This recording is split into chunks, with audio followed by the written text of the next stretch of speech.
안녕하세요. 수원 여성의 온라인 회원 세미나 마지막 편 진행을 맡은 대표 조영숙입니다.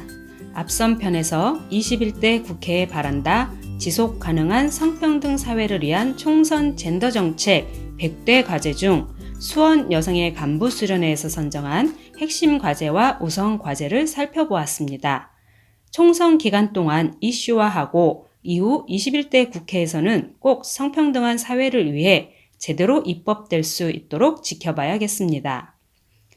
지난 3월 27일 금요일 제21대 국회의원 선거 후보자 등록이 마감되었습니다.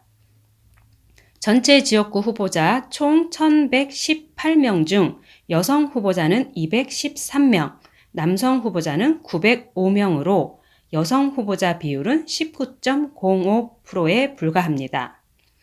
각 정당별로 살펴보면 더불어민주당 12.65%, 미래통합당 10.97%, 민생당 6.90%, 정의당 20.78%에 그치고 있습니다. 그나마 민중당만이 지역구 후보자 60명 중 28명, 46%로 30% 여성 공천을 지켜냈을 뿐입니다. 각 정당은 여성 국회의원 수가 늘어야 하고 이를 위해 여성 후보자 비율을 최소한 30%까지는 확대하겠다고 수없이 약속해왔습니다. 더불어민주당 이해찬 대표는 지난해 열린 전국 여성당원 여름 정치학교에서 여성 인재들을 발굴해야 한다. 30% 규정을 제가 분명히 지키도록 노력하겠다고 말했습니다. 미래통합당 또한 한국여성유권자연맹 창립 제50주년 기념식에서 나경원 원내대표는 여성 공천 30% 의무 규정으로 확실히 바꾸도록 하겠다고 약속했으며 황교안 대표 또한 전적으로 동의한다. 일일이 얘기하지 않아도 마음이 탁탁 맞는 여성 친화 정당을 만들겠다고 공언한 바 있습니다. 이번 총선 후보자 등록 결과를 보면 정당들은 성평등하고 다양한 국회를 끊임없이 요구하며 여성, 청년, 노동자, 장애인 등 다양한 정체성을 가진 국회의원이 필요하다고 외친 국민들의 목소리에 전혀 귀 기울이지 않는다는 것이 명확하게 드러난 것입니다. 수원 지역 갑, 을, 병, 정, 무 5개의 선거구에도 20명의 후보자가 등록을 마쳤습니다. 두 거대 정당, 더불어민주당과 미래통합당은 5개 선거구 중 각 1명씩의 여성 후보자만이 등록하였습니다. 간신히 20%를 채우기에도 급급한 형국입니다. 그나마 정의당과 민중당이 각 2명의 후보를 내면서 1명씩의 여성 후보자를 등록시켰을 뿐입니다. 역시나 의무 규정이 아닌 지역구 30% 여성 공천은 전혀 고려의 대상이 되고 있지 못하고 있음을 알 수 있습니다. 한편 한국여성단체연합 총선정책팀과 35개 단체의 논의를 통해 도출한 21대 국회에 바란다.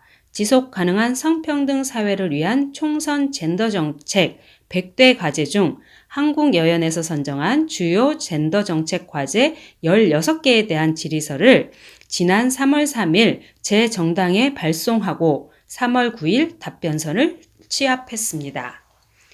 답변을 살펴보면 정의당, 민중당, 녹색당은 16개 질의에 모두 찬성으로 답변하며 지속 가능한 성평등 사회를 만들기 위한 젠더 정책 과제에 대한 실천 의지를 보여주었습니다. 더불어민주당은 총 16개 질의 중 10개의 찬성, 2개의 반대, 4개의 기타로 답변하였습니다.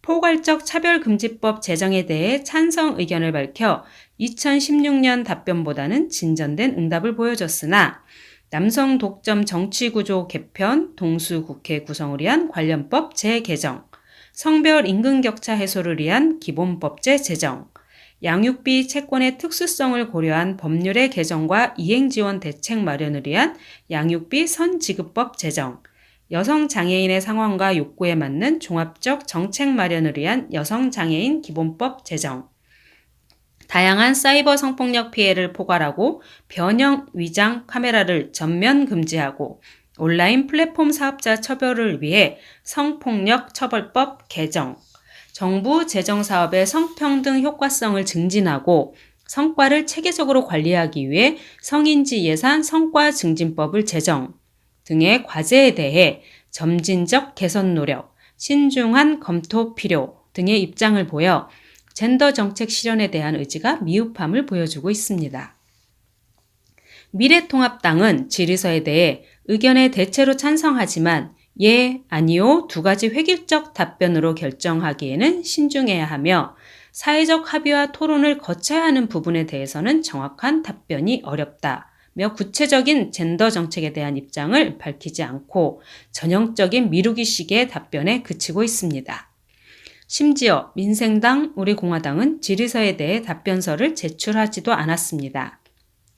수원 지역 5개 선거구에 입후보한 후보자들의 대표적 공약을 살펴보면 지역 민생 혈안이라는 공약에만 한정되어 있으며 구체적인 젠더 정책 과제로는 민중당의 수원역 성매매 집결지 폐쇄만이 눈에 띄고 있습니다.